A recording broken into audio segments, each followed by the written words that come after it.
नमस्कार, बहुत स्वागत है आप सभी का। मैं हूं आपके साथ अंजलि सिंह और आप देखना शुरू कर चुके हैं आर पार।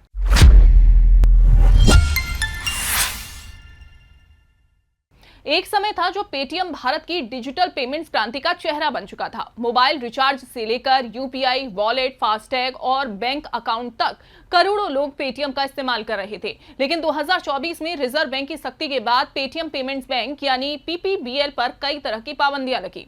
इसी साल अप्रैल में आरबीआई ने पीपीबीएल का बैंकिंग लाइसेंस रद्द कर दिया। वहीं अब इसी हफ्ते दिल्ली हाईकोर्ट ने पेटीएम पेमेंट्स बैंक लिमिटेड को बंद करने का आदेश दे दिया है। ऐसे में लोगों के मन में कई सवाल हैं। क्या पेटीएम ऐप बंद हो जाएगा? पेटीएम की यूपीआई सर्विस अब नहीं चलेगी? आरबीआई ने आखिर इतनी बड़ी कार्रवाई क्यों की है? और जिस बैंक को कभी फिनटेक का फ्यूचर माना जाता था, वो इस स्थिति तक कैसे पहुंच गया? आज इसी पूरी कहानी को शुरुआत से हम समझेंगे। सबसे पहले ये समझिए कि हाईकोर्ट के आदेश के बाद पेटीएम में बंद क्या हो रहा है। जब लोगों ने ये खबर पढ़ी कि पेटीएम पेमेंट्स बैंक बंद हो रहे हैं, तो कई लोगों को लगा कि अब पेटीएम ऐप भी काम करना बंद कर देगा, लेकिन सच वैसा नहीं है। दरअसल पेटीएम ऐप और पेटीएम पेमेंट्स बैंक दो अलग अलग एंटिटीज हैं। पेटीएम ऐप को 197 कम्युनिकेशंस लिमिटेड चलाती है, जबकि पेटीएम पेमेंट्स बैंक लिमिटेड को आरबीआई से बैंकिंग लाइसेंस मिल चुका था। यानी अगर आसान भाषा में समझें तो पेटीएम एक फिनटेक कंपनी है, जबकि पेटीएम पेमेंट्स बैंक एक रेगुलेटेड बैंक था। इसी वजह से बैंक बंद होने का मतलब ये नहीं कि पूरा पेटीएम बंद हो गया। अब सवाल आता है कि पेमेंट्स बैंक आखिर होता क्या है। भारत में आरबीआई ने फाइनेंशियल इंक्लूजन बढ़ाने के लिए पेमेंट्स बैंक की अवधारणा शुरू की थी। इनका मकसद था कि ज्यादा से ज्यादा लोगों को डिजिटल बैंकिंग से जोड़ा जाए। लेकिन पेमेंट्स बैंक पर कुछ सीमाएं भी होती हैं। ये ग्राहकों से जमा राशि स्वीकार कर सकते हैं, वॉलेट और पेमेंट सर्विस दे सकते हैं, डेबिट कार्ड जारी कर सकते हैं, लेकिन सामान्य कमर्शियल बैंक्स की तरह बड़े लोन नहीं दे सकते। यानी इन्हें मुख्य रूप से पेमेंट्स और डिपॉजिट के लिए बनाया गया था। अब आप सोच रहे होंगे कि आरबीआई ने कार्रवाई क्यों की। दरअसल आरबीआई ने एक दिन में अचानक कार्रवाई नहीं की थी। पिछले कुछ सालों से पेटीएम पेमेंट्स बैंक को लेकर रेगुलेटरी कंप्लायंस, केवाईसी और निगरानी से जुड़े सवाल उठ रहे थे।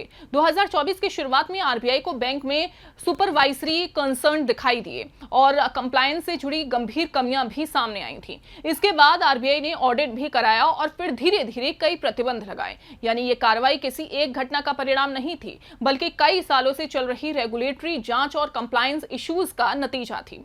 आरबीआई की कार्रवाई किसी एक गलती की वजह से नहीं हुई थी। जांच के दौरान बैंक में KYC, customer verification, risk monitoring और रेगुलेटरी कंप्लायंसेस से जुड़े कई गंभीर मुद्दे सामने आए। आरबीआई ने बताया कि कुछ मामलों में ग्राहकों की पहचान से जुड़ी प्रतिक्रियाओं में कमियां भी पाई गई थी। कई अकाउंट्स की मॉनिटरिंग और ट्रांजैक्शन ट्रैकिंग को लेकर भी सवाल उठे। यानी चिंता सिर्फ बैंकिंग की नहीं थी, बल्कि फाइनेंशियल सिस्टम की सुरक्षा की भी थी।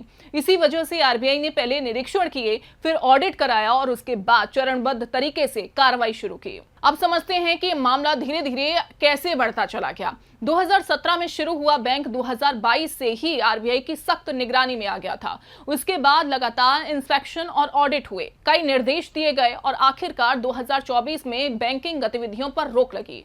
आरबीआई ने बैंक को 15 मार्च 2024 के बाद नए डिपॉजिट लेने, क्रेडिट ट्रांजैक्शन करने या कस्टमर अकाउंट, वॉलेट, फास्टैग और दूसरे प्रीपेड इंस्ट्रूमेंट में टॉपअप करने से रोक दिया था। अब इसी साल आरबीआई ने पेटीएम पेमेंट्स बैंक लिमिटेड का लाइसेंस रद्द कर दिया। ये बैंकिंग लाइसेंस था जो रद्द किया गया। इस कैंसिलेशन के कारण कंपनी बैंकिंग का काम नहीं कर सकती थी, न ही कानून के तहत बैंकों को मंजूरी वाली कोई अतिरिक्त गतिविधि कर सकती थी।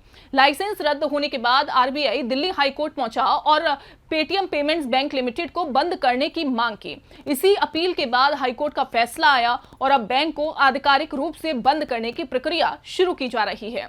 दिल्ली हाईकोर्ट ने स्टेट बैंक ऑफ इंडिया के पूर्व chief general manager Girish Kumar M Nair को पेटीएम पेमेंट्स बैंक का ऑफिशियल लिक्विडेटर नियुक्त किया। पेटीएम पेमेंट्स बैंक बंद होने से अब ग्राहकों पर क्या असर पड़ेगा, यही सबसे बड़ा सवाल है। इसे भी समझते हैं। अगर किसी का पेटीएम पेमेंट्स बैंक में सेविंग अकाउंट था या वॉलेट और फास्टैग उसी बैंक से जुड़े थे, तो उन सेवाओं पर असर पड़ेगा। लेकिन जिन लोगों का यूपीआई किसी दूसरे बैंक खाते से लिंक था, तो उनके लिए यूपीआई सेवाएं जारी रहेंगी जैसे पहले आप यूज कर रहे थे। यानी असर हर ग्राहक पर एक जैसा नहीं पड़ेगा। यहाँ लोगों की एक और गलतफहमी दूर करना जरूरी है। पेटीएम पेमेंट्स बैंक बंद होने का मतलब ये नहीं कि 197 कम्युनिकेशन एप्लीकेशंस भी बंद हो रही है। आज पेटीएम का बड़ा कारोबार merchant payments, UPI, soundbox QR solution, loan distribution, insurance distribution और फाइनेंशियल सर्विसेज पर आधारित है। कंपनी पहले ही अपनी कई बैंकिंग सर्विसेज को दूसरी पार्टनर बैंक्स के साथ जोड़ चुकी है। यानी पेटीएम का बिजनेस मॉडल अब सिर्फ पेमेंट्स बैंक पर निर्भर नहीं है।